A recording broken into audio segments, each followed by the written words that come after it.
You want to create pleasantness in your happiness, in your home, we don't know. 3, 4 people are there, whether they're going to cooperate or not. If you want to create pleasantness in your city, there are too many people, we don't know whether they'll cooperate or not. If you want to create pleasantness in the world, you know. Nobody in this world happens 100% the way you want them.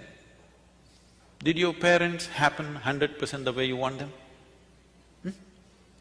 Did they? The children can say, it's okay. Did your friends happen 100% the way you want them? Did your spouse or partners happen 100% the way you want them? Not even your dog. These days they do their own things. Nobody happens 100% the way you want them, but that is not the problem. The problem is this one. This one is not happening the way you want him to be. That is the problem, isn't it? If this one happened 100% the way you want him, life around you, whichever way it happens, it's either a breeze or an adventure. Yes? It is either a gentle, the fragrance of the jasmine on a gentle breeze, or it's an adventure. There is no unpleasantness. Unpleasantness is happening from within you, never from outside of you. No, you don't know how unpleasant my boss is. No, he only causes, at the most, if he's causing unpleasantness around you.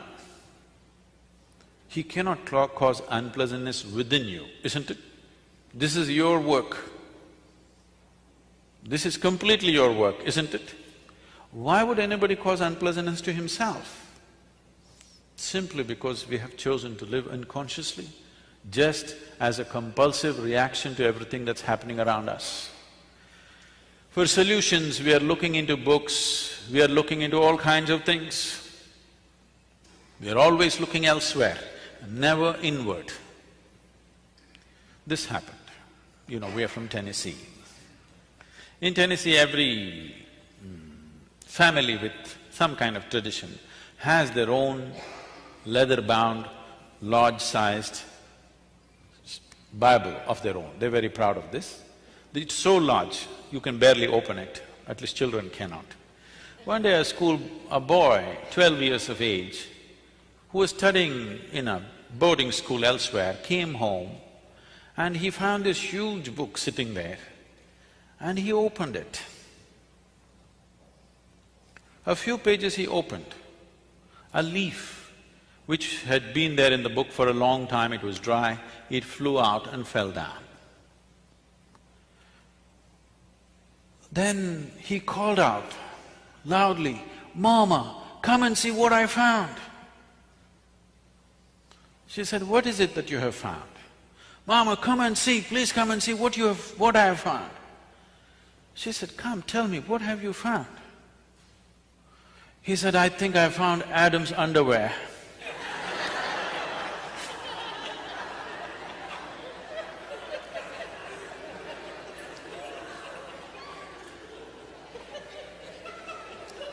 What is written there and how you perceive it is you, even now.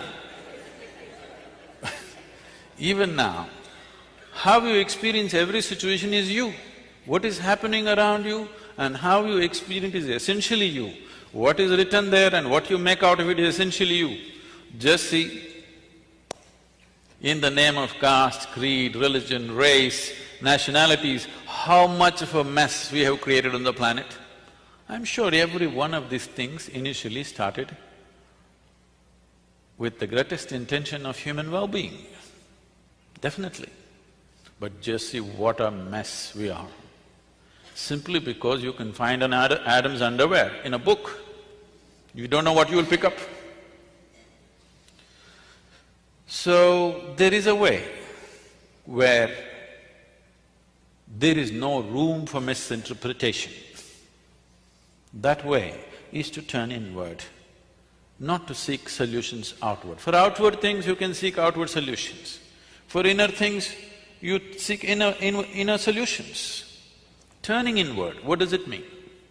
Right now, as I earlier mentioned, The only way you can perceive is through five sense organs: seeing, hearing, smelling, tasting, touching. All these things are essentially outward bound.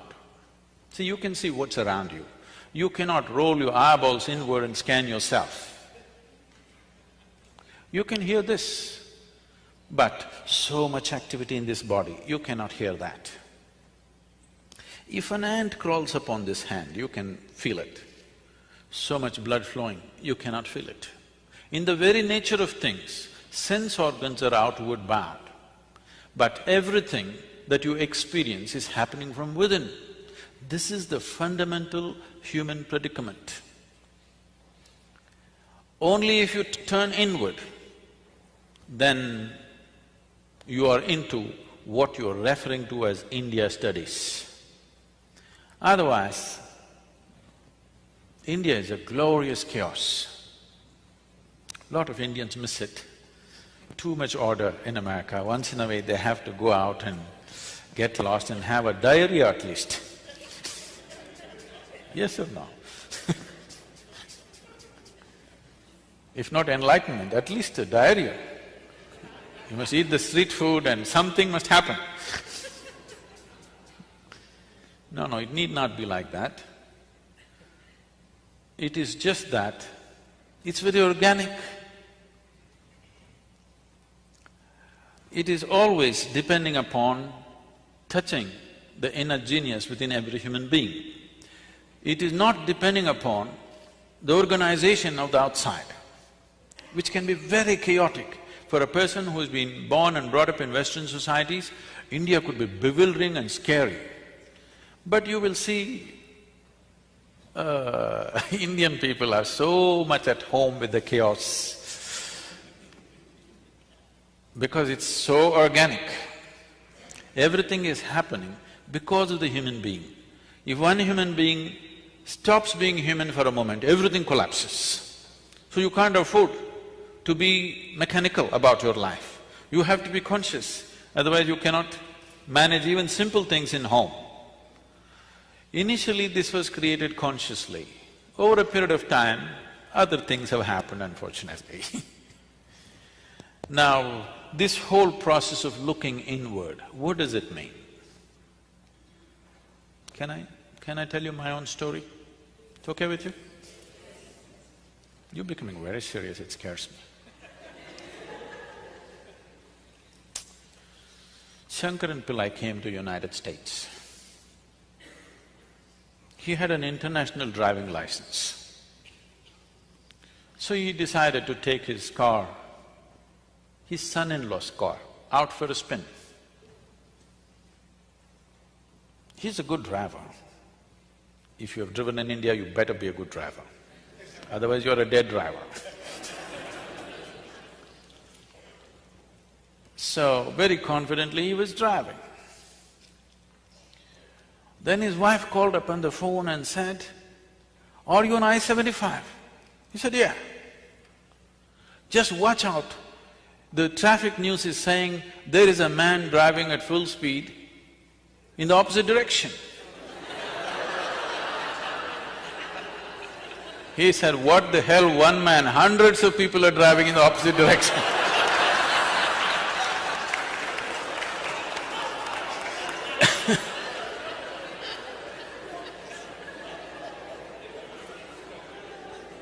But he's very comfortable. So what does turning inward mean? This happened to me when I was just 3-4 years of age. Suddenly one day I realized, I don't know anything. I don't know anything means I don't know anything at all. If they give me a glass of water, I do not know what is water. When I say I do not know what is water, I know how to use it. I know if I drink it, it'll quench my thirst and so many other ways of using it. But I do not know what is water. Do you know what is water even today? With all this scientific exploration, you must understand, we have not understood a single atom in its entirety. We know how to use them, but we do not know what it is, even today. It is the only thing available in all the three states on the planet. 2/3 of the world, the planet itself is water, 2/3 of your body is water. If you want to look for life, you look for water. A drop of water means you think life is possible. It's the very basis of your existence on this planet. But you do not know what it is. So they give me a glass of water, I keep staring at this for 3-4 hours at a stretch. If I find a leaf, I will stare at it 5-6 hours. I sit up in my bed, staring at the darkness for the whole night. My dear father, being a physician, started thinking I need psychiatric evaluation. This boy is just staring at something or the other, unblinking for hours on end, he's lost it. My problem is, I look at this, I do not know what is this, how to shift my attention to something else, I'm just stuck to it, paying attention to it. In this condition, they sent me to school. I went to school and my mother told me, you must pay attention to the teacher. I went and paid attention. The kind of attention they would have never received in their life. Initially, I understood the words that they were speaking. After some time, I realized they're only making sounds. I'm the one who's making up the meanings in my head. Even now, see, I'm only making sounds. Because you presume you know English language, you're making up the meanings. A language is a conspiracy between two people. Yes? Suppose I start talking in a language that you do not understand, it will be just sounds. Even now I'm only making sounds, you're making up the meanings. And there is a code book for this conspiracy called a dictionary. So I realized I'm making up all the meanings in my head, and I stopped making up the meanings. Just the sounds. These teachers come and keep on making sounds. The problem with most people is, the moment they cannot understand, they will not pay any attention. Please especially things that you do not understand, you must pay attention, isn't it? Yes or no? What you do not understand definitely needs your attention. But generally the thing is, the moment you cannot understand, you don't pay attention. Turn on the Chinese channel, just listen carefully, with full attention. You will see things will happen to you. So I just paid attention, not attaching any meanings to the sounds they were making. After some time, it became so amusing, these people going on making noises. A big smile spread on my face. They were not amused at all. I was very consistent with my education. Every monthly test, consistently I got 6 zeros. Because I gave it empty. Because I was made like this, I come home in the evening study hours, or 2 hours in the evening, you must study in the house. If I open the book, I stay like this, without reading a single word. For the next 2 hours, I will be just like this. All I need is just a dot on the paper, just a tiny speck on the paper. If I put my attention to it, the damn speck will take me somewhere. I won't read a single word, nor will I look around, nor will I do anything, simply. After 2 hours, I'll be in the same speck, unmoving from that. So my attention is like this, I'm paying attention to the teachers. So, I clearly remember this. When every month they give this report card, I don't know if you still have it. You still have that method of report cards? When the report card comes, some children will be strutting around, they are first, second, whatever. Some will be crying, they're terrified to go home because they got something. In my whole school days, all those 12 years, I never opened my report card. The teachers gave it to me, I took it and gave it to my dad. I thought this is a transaction between the two of them. I never wanted to, peep into that.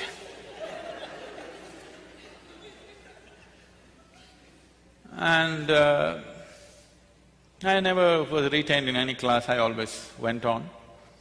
About 4 years ago, this school where I studied over 4 decades ago, they came to invite me for their 125th anniversary of the school. They were inviting all the prominent alumni. They came to invite me.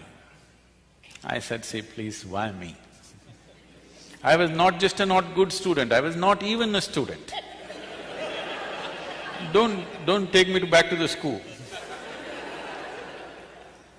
They said, no, our school has produced federal ministers, our school has produced film stars, our school has produced cricketing stars. You are the only mystic, you have to come.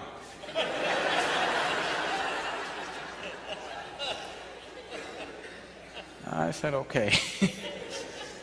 And I stood up to speak in this quadrangle, the same oppressive buildings. I just looked like this, I suddenly saw this classroom and this whole situation came back to me. I was about 12 years of age. As usual, I am paying absolute attention to the teachers. I know the teachers past, present and future, but I don't hear a word of what they're talking. So that particular afternoon, this teacher is trying to get some response from me. But these are times when for 3, 4, 5 days, I wouldn't utter a single word. Because when you don't know anything, what do you say? What is there to say? You know nothing. If you look at a leaf, you don't understand that in entirety. If you look at anything, you don't understand in its fullness. So, there's nothing to say. He tried 35, 40 minutes trying to get some response. Nothing came out of me, I was paying full attention to him. He came, held me by the shoulder, shook me violently and said, you must either be the divine or the devil. I think you are the later. Till now, till that moment, my problem was, what is this, what is that, what is that, what is that? But there was one clarity that this is me. Suddenly this man confused me about this also. I looked, well, am I devil, am I divine, what the hell am I? This was very clear that this was me, but this man brought this confusion about this also.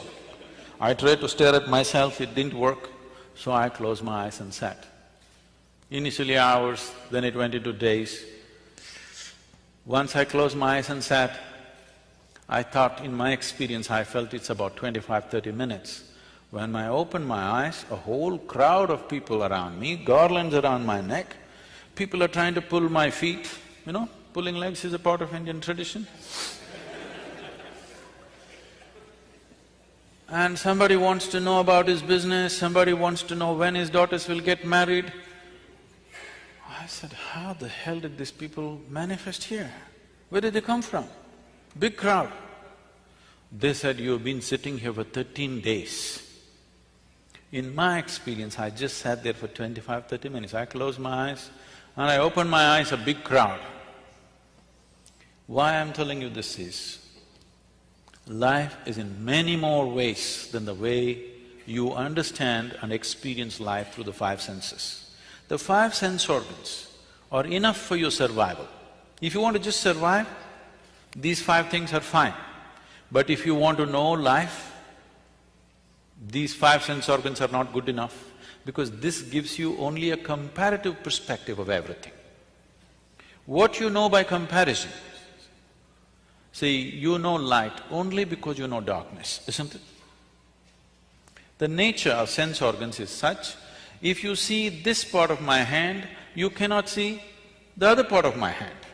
Even if you take a grain of sand, if you see one part, you can't see the other part. If you're experiencing light, you cannot experience the darkness. This is the nature of sense organs, and everything is in comparison. For example, let's say you're 6 feet tall. Now, you stand like a tall man, you walk like a tall man, you think like a tall man, you feel like a tall man, and you are a tall man. Suppose you went to another society where everybody is 8 feet tall. Now you stand like a short man, walk like a short man, think like a short man, feel like a short man, and you are a short man. So what you know in comparison is only useful for survival in a particular situation. It is not a way of knowing life. There are other dimensions of perception which a human being has to activate. You need to understand what is needed for survival. Became active. The moment you came out of your mother's womb, all these things became active. You need to understand, they were not active when you were in your mother's womb. Otherwise you would know the whole human physiology. You didn't have to go to your medical school, you know. Your eyes were not open, your perception was not open. Only after you came out, it opened up, because without it you cannot survive. If survival is all you're seeking, this is fine. But once you come as human, somehow survival is not good enough, isn't it? When survival is in question, it's a big issue. Once it's taken care of, it doesn't mean anything. Isn't it so? There is something within you, always longing for something more. Whoever you may be right now, whatever you may be right now, you want to be something more than who you are right now? Yes or no? If that something more happens, what? What? You want something more? If that something more happens, what? Something more, it looks like you're looking for expansion. Okay, we will make you the king or queen of this planet. Now, don't look at me hopefully. You think I'll make such a blunder? Suppose you become the king or queen of this planet, will you be fulfilled, I'm asking you? You will look at the stars, isn't it? So there is something within you which wants to expand. I'm asking how much expansion would settle you for good? How much expansion would settle you for good? Hello? Unlimited. You're looking for infinite expansion, a fantastic desire, but a hopeless method. Your longing to become boundless is wonderful. See, there is something within you which does not like boundaries. Suppose I imprison you in a 5x5 cubicle right now, you will feel horribly imprisoned. Tomorrow, we will liberate you into a 10x10 cubicle. You will feel wonderful for a day, and again the same thing. Then we will liberate you into a 100x100 cubicle. You will feel wonderful for 3 days, and again the same thing. It doesn't matter where I set the boundary. The moment you can feel the boundary, you want to break it. Yes? There is something within you which does not like boundaries. There is something within you constantly longing to become boundless. You may be trying to settle this either unconsciously or consciously. If you're trying to settle it unconsciously, you think going out shopping will settle it. It does for a moment, again tomorrow the same thing. Or reading a book will settle it, or conquering something will settle it. All these things settles you for some time, and again the same thing. The moment you can feel the boundary, again it's a problem, isn't it? There is something within you longing to become boundless. You need to understand this. Boundaries are essentially the nature of the physical.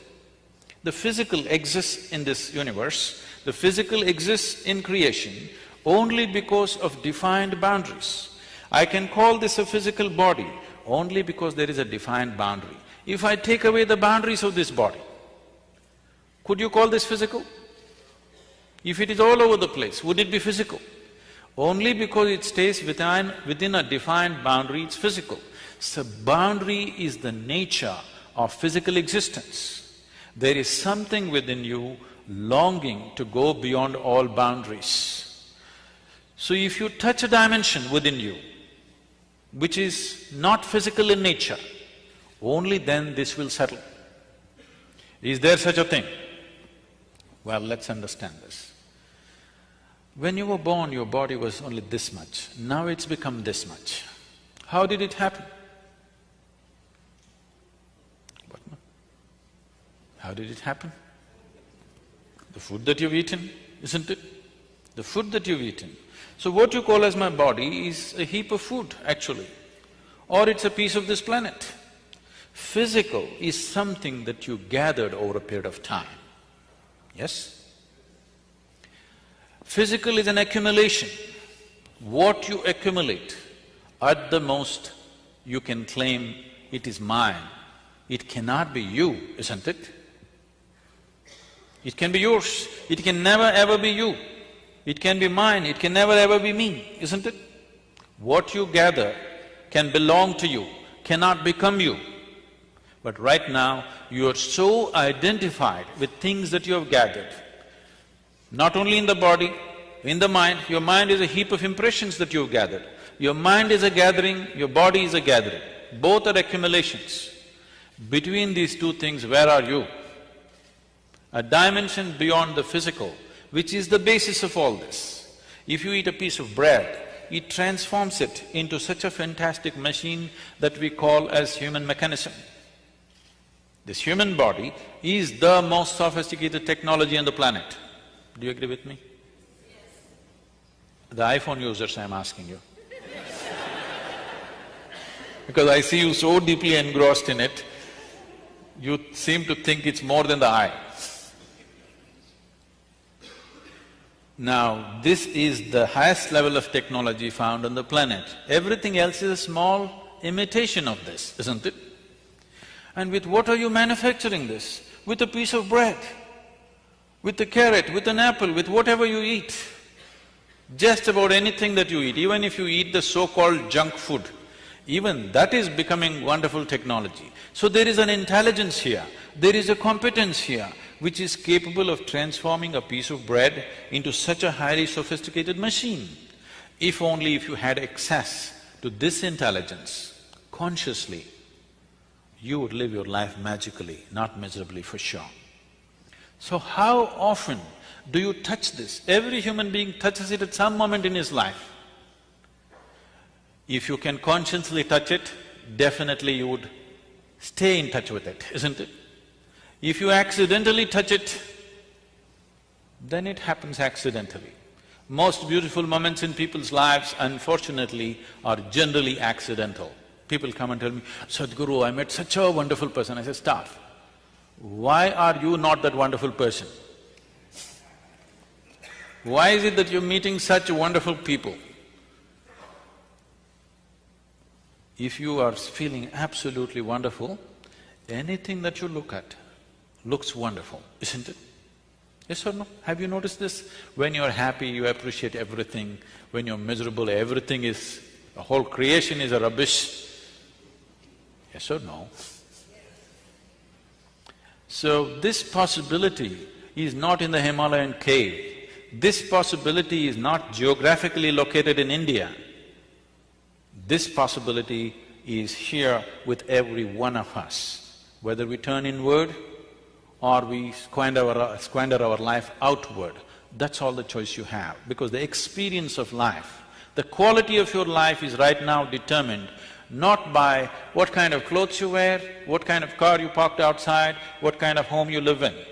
This moment, what is the nature of your experience? Is it immensely pleasant or unpleasant or seesawing between the two? That determines the quality of your life.